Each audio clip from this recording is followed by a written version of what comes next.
Joined in the studio now by, from the Young Voices UK organisation, social and political commentator Connor Tomlinson. Good evening, Connor. Good evening, Kevin. I'm here to cheer you up on Blue Monday. Indeed, indeed. My spirits are already soaring at the sight of your presence. Now, I want to talk about Manchester United. You're from a family of West Ham supporters, so you obviously don't know much about football. But don't know much about winning either. Actually, they're not too bad this season. Yeah, true. Very fine team. I love West Ham, actually, seriously. Right, let's talk about this situation at Manchester United. I find it slightly troubling. Basically, they've launched an inquiry. There's a Wolves player called João Moutinho, and on January the 3rd at Old Trafford, he scored the unexpected winning goal. Wolves beat Man U at Old Trafford, 1-0. Now, Moutinho he's only 5'3" tall, so he's a diminutive guy. And the rest of the match, the Man United fans taunted him about his height. I'm sure it was all full of all the offensive kind of words we associate with the insults people direct at people for being short. Yeah, not to belittle the issue, of course. Yeah, not to belittle. Yeah, look, none of those kind of puns. I was going to say he scored a gem of a goal, a midget gem of a goal. But let's not go there. Anyway, the probe is into the use of discriminatory language. Now, the question I'm asking is, should they be launching this investigation? Or is it a kind of social engineering that the woke authorities of football are trying to subject the fans to? Now, I've been going to football all my life, and opposition fans are relentlessly ruthless, with the other team, relentlessly chanting. Now, some of these chants, have died out because they were based on unacceptable principles like racism and things like that, but there are still many other things you can be cruel about, and they are cruel. They're often very, very funny, and they're part of the game. So should Manchester United be doing this? They're calling it hate speech, discriminatory language. I would suggest it's just opposition fans. It's just fans being cruel to the opposition, as they always have been. Well, for all the woke's talk of colonialism, they don't seem to mention how we're bringing in wokery, which is essentially American college campus censorship, and imposing it via the FA, which are a European bureaucratic organisation, on England's very working class, beautiful game. It's a culture clash, clearly. And the funny thing is, with the working class Brits who normally go to football, they're involving the other team. Now, it is a bit ruthless, but it is also equally funny. But a lot of the time, they're involving the other team in allowing them to chant back and forth, be very inventive, and it's a bit of a psychological warfare tactic. But at the end of the day, you walk off the pitch, and you've said many times on Full Police, sometimes you've gone in the pub after a Fulham game, you've spoken to opposing guys and started chatting politics, and you've got along just fine. Now, obviously, the football hooliganism crosses the line, and racism is a very bad thing. I can't believe we have to say that in 2022, because obviously everyone knows racism is a bad thing. Stop lecturing us on it. But the point is, when you start policing what is essentially amounts to banter, you've gone into the realm of the ridiculous, and you're killing the spirit of the game for your own political ends. Yeah, because these chants, as I say, they can be quite ruthless. They can be quite cruel, to be honest with you. But there's nothing vicious or violent about them. And as I say, they've always been a part of the game. It's like Wilfried Zaha. I think he's changed his hair now, but he's had a bun on the top of his hair, and the opposition fans always chant, "He's got a pineapple on his head," and all that. The absolute all that kind best of one. You feel, let's not go.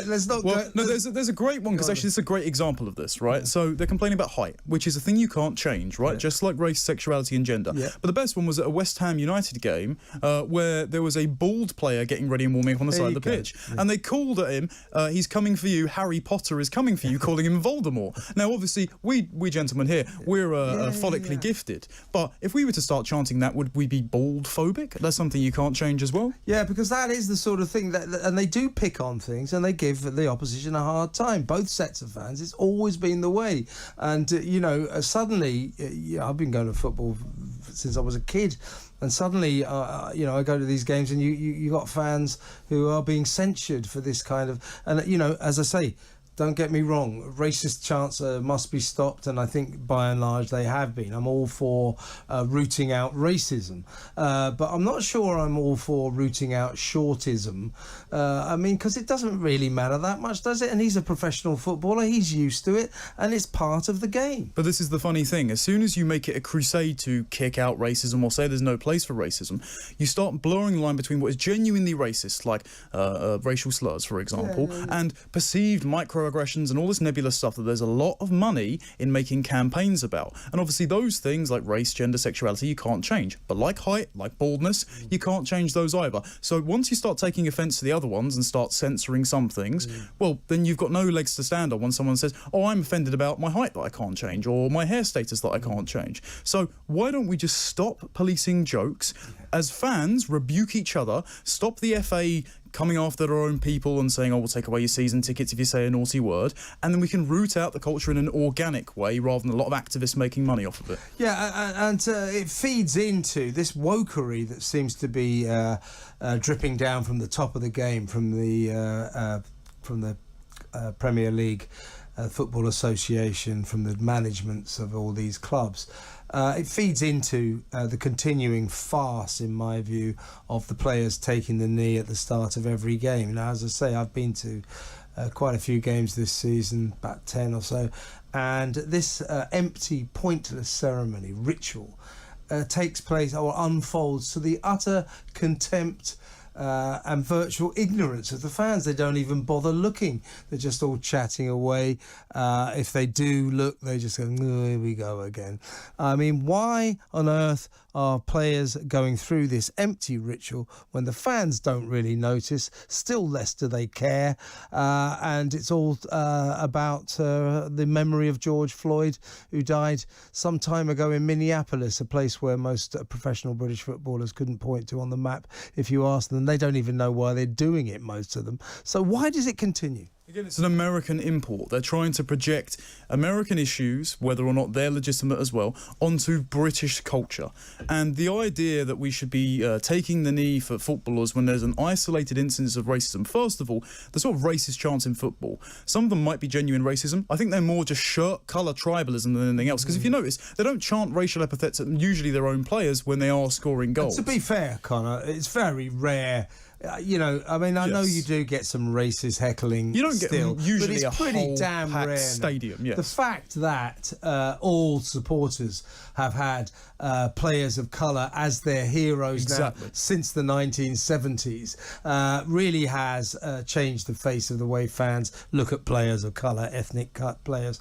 There isn't much racism among the fans anymore. Well, after those 3 penalties were missed at the Euros, when they did an anatomy of who sent those messages, it was mainly India and Saudi Arabia. That's why most people didn't get prosecuted when, in this country, like it or not, under the Communications Act, if you say something racist online, you can be put in prison for it. That's why there wasn't a flood of headlines of British people getting banged up for it. It was mainly other countries, because Britain generally have very good and affirming attitudes. We don't care about your skin colour, we care about what content of character you have and what team you support, funnily enough, if you're a football player. And that's the problem with taking the knee. It plays into the Black Lives Matter lie that Britain is systemically racist. If it was, these players wouldn't be playing for multi-million contracts for some of the most successful sporting teams in the world. And significantly, a lot of the players who refuse to take part in taking the knee are players of colour. Wilfried Zaha, who I mentioned earlier, said he finds it demeaning and degrading.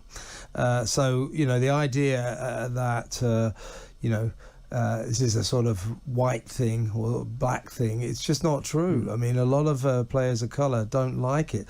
Les Ferdinand, who runs QPR, he pulled QPR out of it a long time ago. He's a player of colour because he said he doesn't mind the idea, he doesn't mind the principle that we stand up against racism, but he finds it to be an empty and pointless gesture that has achieved the square root of damn all. Well, it's also funny to stand up against racism and then take a knee, because there's a bit of conflicting imagery there. Yeah. But it's to kneel down for racism. Yeah, stand up, sit down, do the hokey cokey and turn around. It's a bit strange as well that Black Lives Matter, for example, can claim this gesture and then lay claim to an entire identity group and say this is the politics you should hold. Clearly, you're not going to have a homogenous political view within any group that is involuntary, like skin colour. And the idea that the FA came out and said, and Gareth Southgate said this as well, that the gesture is not associated with the group. The FA ran the slogan around the side of the stadium. And then when things got too hot because they said, oh, we're going to abolish the nuclear family and we're for critical race theory, they decided to walk back on that. Interesting, though, the FA, if they really cared about racism, well, they clearly don't care about all the slaves that died building the Qatar stadium that they're not going to pull out of. Isn't that fascinating? It's not necessarily their fault, but the Football Association certainly doesn't seem to care about what the fans think about taking the knee, because the majority of fans don't like it. They think it's a waste of time, and I would say right here, they're right. Connor Tomlinson from Young Voices UK, great to see you.